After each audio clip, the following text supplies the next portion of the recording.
राधे राधे मित्रों, अगर आप भी सोने के पहले और जगने के बाद यह एक काम कर लेते हो तो आपके जीवन की जो भी समस्या है, जो भी आपके जीवन पर बुरा प्रभाव देखने को मिलती है, बीमारी आपके घरों पर वास करती है, वह तुरंत ही खत्म हो जाती है। माता लक्ष्मी आपके घरों पर सदैव ही वास करती है। इसलिए मित्रों, सोने से पहले और जगने के बाद यह एक गुप्त काम जरूर करना चाहिए। आज की कथा पर महाराज जी समझाते हैं कि जो भी व्यक्ति सुबह और शाम को सोने से पहले और सुबह जगने के बाद यह काम कर लेता है, उसके जीवन पर तत्कालिक धन की प्राप्ति होती है, रिद्धि सिद्धि उसके घरों पर वास करती है और माता लक्ष्मी की विशेष कृपा उसके जीवन पर हमेशा हमेशा के लिए बनी रहती है। तो इसीलिए मित्रों, सोने से पहले और जगने का जो समय होता है, ये हमारे जीवन में किए गए पापों को समाप्त करने का कारण बन जाता है। इसलिए अगर आप जीवन में सभी पापों को समाप्त करना चाहते हो तो सोने से पहले और जगने के बाद यह उपाय जरूर करें। यह एक उपाय आपके जीवन को बदल कर रख सकती है और आपके घरों पर माता लक्ष्मी की प्राप्ति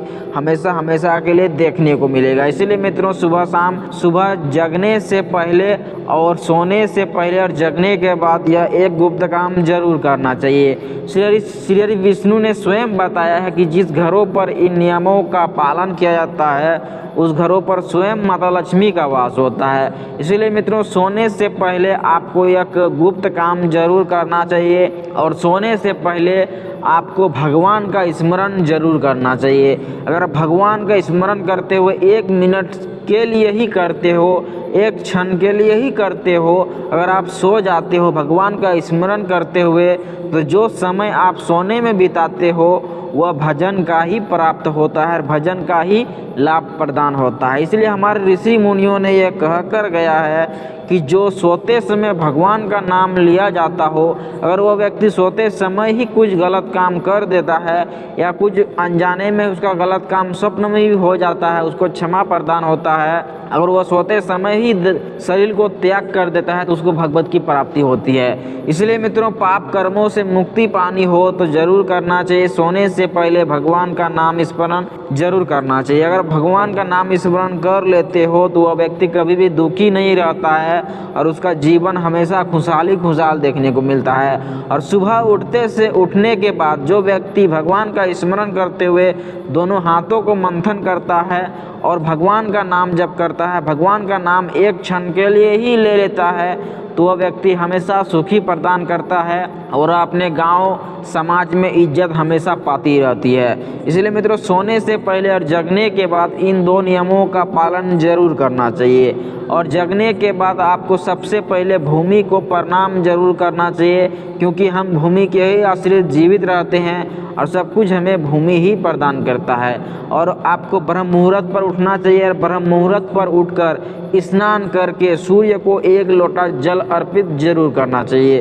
क्योंकि मित्र, जो भी हम खाते हैं या जो भी साधन हम लेते हैं वो सब कुछ सूर्य से ही प्राप्त होता है। इसलिए हमारा जीवन का अर्थ होता है सूर्य। अगर सूर्य हमारे जीवन पर नहीं रहा तो हमारा कोई अस्तित्व नहीं रहेगा। इसलिए मित्रों, सूर्य को 1 लोटा जल जरूर देना चाहिए। सूर्य को प्रसन्न करने का जो सही समय बताया गया है, ब्रह्म मुहूर्त से लेकर सूर्य उदय के 1 घंटे तक अगर आप सूर्य को जल अर्पित कर देते हो तो हो जाते हैं सूर्य आपसे प्रसन्न। और जिसके जीवन पर सूर्य प्रसन्न हो जाते हैं उसके जीवन पर नक्षत्र, ग्रह नक्षत्र सब कुछ सही हो जाता है। क्योंकि मित्रों, शनि उस घरों पर वास नहीं करती है जिस घरों पर सूर्य की विशेष कृपा होती है। क्योंकि सूर्य शनि के पिताजी होते हैं, सूर्य का बेटा शनि है। अगर आप बाप को सही विधि से रख लेते हो, पिताजी को सही विधि से अपने घरों पर आश्रित कर लेते हो और कृपा उसका बन जाता है, तो उसका पुत्र कुछ भी नहीं कर सकता है। इसलिए मित्रों, सूर्य को 1 लोटा जल जरूर देना चाहिए। वास्तु शास्त्र के अनुसार, हिंदू पंचांग के अनुसार अगर आप सूर्य को 1 लोटा जल देते हो तो आपके जीवन को यह तत्कालिक सुख संपत्ति का वास कराती है और माता लक्ष्मी आपके घरों पर हमेशा हमेशा के लिए वास कराती है। तो इसीलिए मित्रों, सोने से पहले और जगने के बाद यह 2 कामों को जरूर करना चाहिए। तो मित्रों, आशा करते हैं वीडियो अच्छा लगा तो एक लाइक जरूर कीजिएगा और चैनल पर नए हो तो सब्सक्राइब जरूर कीजिएगा। मिलते हैं नेक्स्ट वीडियो में। तो सीताराम, हरे कृष्णा।